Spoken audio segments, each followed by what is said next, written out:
오늘 새벽에 같이 볼 말씀은 베드로전서 3장 8절부터 12절까지의 말씀이 되겠습니다. 베드로전서 3장 8절로 12절인데요. 우리가 매일 묵상하고 있는 우리가 교회입니다. 매일 묵상집 2월 3일 오늘 본문 말씀이 되겠습니다. 베드로전서 3장 8절부터 12절까지 말씀. 우리 한 절씩 교독할 때 제가 먼저 8절 보겠습니다. 마지막으로 말하노니 너희가 다 마음을 같이하여 동정하며 형제를 사랑하며 불쌍히 여기며 겸손하며 악을 악으로 욕을 욕으로 갚지 말고 도리어 복을 빌라. 이를 위하여 너희가 부르심을 받았으니 이는 복을 이어받게 하려 하심이라. 그러므로 생명을 사랑하고 좋은 날 보기를 원하는 자는 혀를 금하여 악한 말을 그치며 그 입술로 거짓을 말하지 말고 악에서 떠나 선을 행하고 화평을 구하며 그것을 따르라. 12절 함께 읽겠습니다. 주의 눈은 의인을 향하시고 그의 귀는 의인의 간구에 기울이시되 주의 얼굴은 악행하는 자들을 대하시느니라 하였느니라. 아멘. 아마 우리가 이 삶을 살아가면서 마주하는 커다란 숙제 중에 하나는 언제나 이 관계에 관한 것일 겁니다. 가만히 우리의 삶을 반추해 보면은 우리를 가장 기쁨에 젖게 하는 것도 관계의 열매이지만 동시에 우리를 가장 깊은 절망과 고통의 수렁에 밀어넣는 것도 또한 관계에서는 상처이기 때문이겠죠. 흥미로운 방식은 그것은 이 관계가 무너지는 방식입니다. 이 관계라는 것은 대개 거창한 사건이나 엄청난 비극 때문에 무너지는 것이 아니고요. 일상 속에서 주고받는 아주 사소한 말 한마디라든가 무심코 드러내는 차가운 태도라든가 이런 것이 켜켜이 쌓여갈 때에 서서히 균열이 가는 그런 특징을 가지고 있습니다. 마치 거대한 댐이 아주 작은 틈새로부터 무너지는 것처럼 우리의 가정이나 공동체나 또 개인의 인격도 작은 무례함과 교만함에서 무너져 내리기도 하는 것이죠. 오늘 본문에서 베드로는 바로 이 지점, 관계 속에서 그리스도인들의 태도에 대해 우리가 어떻게 해야 되는지 엄중하고 매우 따뜻한 권면을 주고 있습니다. 이 먼저 8절을 보면 오늘 본문은 마지막으로 말하노니라는 말로 시작을 하고 있어요. 이 마지막으로 말하노니라는 이 말은 단순히 순서의 끝만 의미하는 것이 아닙니다. 이 말은 내가 마지막으로 말한다 이렇게 말할 때 우리가 받는 뉘앙스처럼 이것만큼은 절대로 놓치지 말아야 된다. 신앙의 정수가 바로 여기에 있다라는 굉장한 결연의 표현이기도 합니다. 지금 베드로는 과연 무엇이 중요하다라고 말하고 있는 것일까요? 우리가 이 베드로가 이것이 중요하다라고 말하는 것을 이해하기 위해서는 당시 베드로전서를 받았던 초대교회 성도들의 상황을 조금은 이해할 필요가 있어요. 이 베드로전서는 문제가 없는 편안한 교회, 안정된 공동체에게 써보낸 말씀이 아닙니다. 이 초대교회 성도들은 이 사회적으로 소수자들이었고 이유 없이 오해를 받는 사람들이었고 조롱과 차별을 경험했던 사람들이기 때문이에요. 그들은 예수님을 믿는다는 이유 하나 때문에 가정 안에서 갈등을 겪은 사람들이었고 직장에서 불이익을 받던 사람들이었고 이웃에게 손가락질을 받던 사람들이기 때문입니다. 이런 상황에서 가장 자연스럽게 반응될 수 있는 인간적인 모습은 뭘까요? 억울함을 호소하고 정당함을 증명해내고 나를 아프게 한 사람에게 똑같이 갚아주고 이런 것이 자연스럽게 나오는 인간의 마음일 겁니다. 그것이 세상에서 말하는 정의이기도 하고 자존심이기도 하기 때문이죠.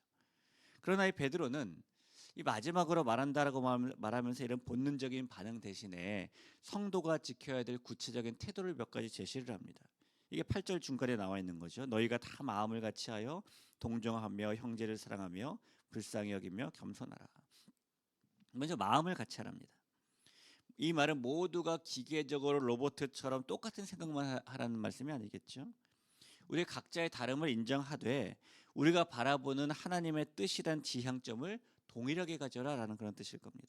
그러니까 같은 곳을 바라보라라는 말씀이죠. 이런 배에 노를 젓는 사람들이 각기 젓는 힘은 달라도 한 방향을 향해서 저어갈 때에 나아가는 것이 똑같아지는 것과 같이 마음을 그렇게 하라라는 것입니다. 이 두 번째는 성도가 지켜야 될 태도로 동정하랍니다. 이 동정하라는 것은 불쌍한 사람들에게 안 됐네라는 마음을 가져보라는 것이 아니라 상대의 처지가 되어서 공감해 보라라는 것이죠. 저 사람은 왜 날선말을 저렇게 했을까? 얼마나 힘들었으면 저렇게 예민해졌을까? 이런 것들을 질문할 수 있을 때에 이 갈등이라는 것이 소모적인 싸움이 아니라 서로의 깊은 상처를 이해하는 성숙의 통로가 될 수도 있기 때문입니다. 세 번째는 형제를 사랑하는 태도를 가져야 합니다. 이 사랑은 변화하는 감정의 모습이 아니라 굳건한 결단의 모습이죠. 왜냐하면 상대가 사랑받을 만한 자격이 있어서 사랑하는 것이 아니라 내가 하나님의 자녀라는 그 모습을 드러내기 위해 사랑을 선택하는 것이기 때문입니다. 또 이 베드로는 넷째로 겸손하라라고 말합니다. 여러분, 겸손은 나도 틀릴 수 있다라는 여지를 마음속에 남겨두는 것입니다. 내가 모든 정답을 가졌다라는 확신이 드는 순간에 이 겸손은 사라지고 논쟁이 되고 그러면 관계는 전쟁터가 되어버리는데, 그러지 말고 겸손하라는 것이죠. 이어지는 9절에서 베드로는 더욱더 도전적인 말씀을 선포합니다. 악을 악으로 욕을 욕으로 갚지 말고 도리어 복을 빌라. 성도 여러분, 이 말씀은 인간의 생존 본능인 우리의 마음과 정면으로 충돌하는 말씀이죠. 왜냐하면 우리의 기본적인 마음은 상처 입으면 즉각적으로 공격해야 나를 방어할 수 있다고 생각하기 때문이에요. 침묵하는 것은 내가 패배하는 것처럼 느껴지고 양보하는 것은 손해보는 것처럼 느껴지기 때문입니다. 하지만 베드로는 분명히 말하기를 그런 일을 하기 위해서 우리가 부르심을 받았다라고 말하고 있다는 것입니다. 이 화해나 용서는 우리가 여유 있을 때 베풀 수 있는 시혜가 아니라, 혹은 내키면 하고 내키지 않으면 하지 않는 선택사항이 아니라 우리의 소명, 우리의 부르심에 응답하는 본질적인 문제가 되는 것이죠. 사람들은 눈에는 눈, 이에는 이 이렇게 대항하는 게 공정하다라고 말을 하지만 성도는 세상의 논리를 거스르는 그런 사람들 아니겠습니까? 우리는 이 땅에 심판자로 서기 위해 부르심을 받지 않고 복수의 대행자로 서기 위해 부르심을 받지 않고, 우리는 하나님께로부터 훨씬 더 좁은 길이고 험난한 길이지만 결국은 모두를 살리는 화해자의 길을 부탁받은 사람들이기 때문인 것입니다.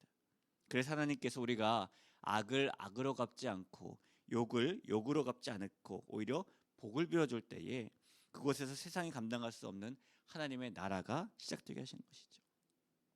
여기서 우리는 한 가지 질문을 스스로에게 던져봐야 됩니다. 우리는 왜 굳이 이렇게까지 내 자존심까지 포기하고 손해를 보며 살아야 하는가라는 것이죠. 답은 명확합니다. 우리가 이미 하나님과 화해한 자들이기 때문입니다. 우리는 하나님을 떠나서 내 고집대로 살고 창조주를 부정하고 하나님의 마음을 아프게 했던 원수된 사람들이기 때문인 거죠. 만약에 그런 모습에 대해서 하나님께서 공의로만 대하셨다면 우리가 이 자리에 있을 수는 없을 겁니다. 그러나 하나님께서 우리를 심판대로 끌고 가시기 전에 십자가 앞으로 먼저 초대하셨고, 예수님께서 우리의 죄값을 치르심으로 하나님과 우리 사이에 높고 단단한 담을 허무셨죠.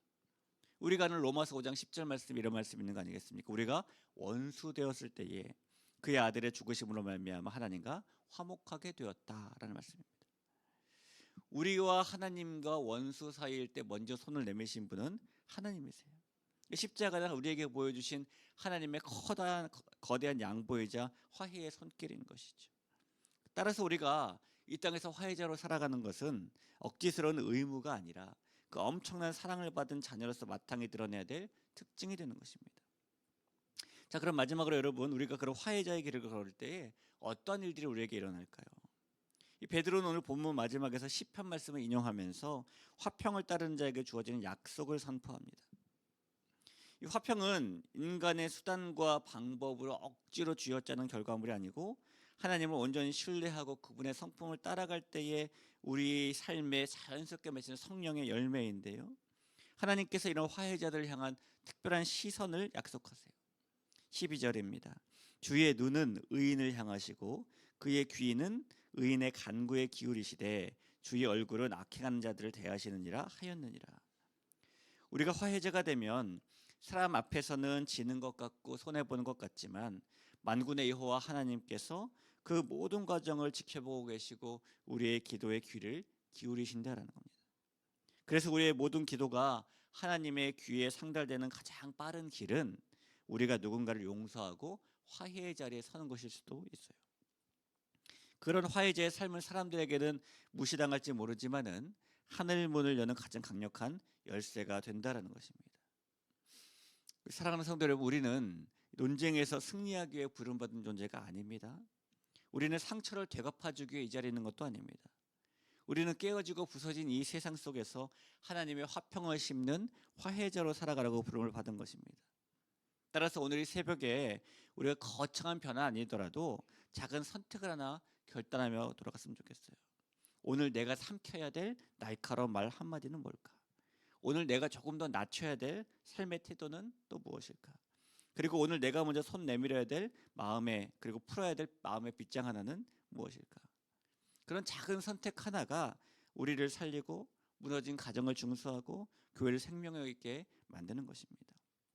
오늘 하루 이 자리에 있는 우리의 이 말과 태도 속에서 이 말씀이 조용하지만은 강력한 성령의 열매로 맺혀질 수 있기를 주님의 이름으로 간절히 축복합니다. 기도하겠습니다. 은혜가 풍성하신 하나님 아버지, 오늘도 우리를 화해자의 자리에 세워주심에 감사드립니다. 이 땅에서 우리가 악을 악으로 갚지 않고 욕을 욕으로 갚지 않으며 살아갈 때에 하나님께서 우리를 향해 그 눈을 맞춰주시고 우리의 간구에 귀를 기울여 주신 줄로 믿습니다. 오늘 이 자리에는 우리 모두가 그렇게 하나님께서 원하시는 화해자가 되어 살아가면서 하나님께서 약속하신 은혜와 복을 누리는 하루의 삶이 될 수 있도록 축복하여 주시옵소서. 예수님의 이름으로 기도합니다. 아멘.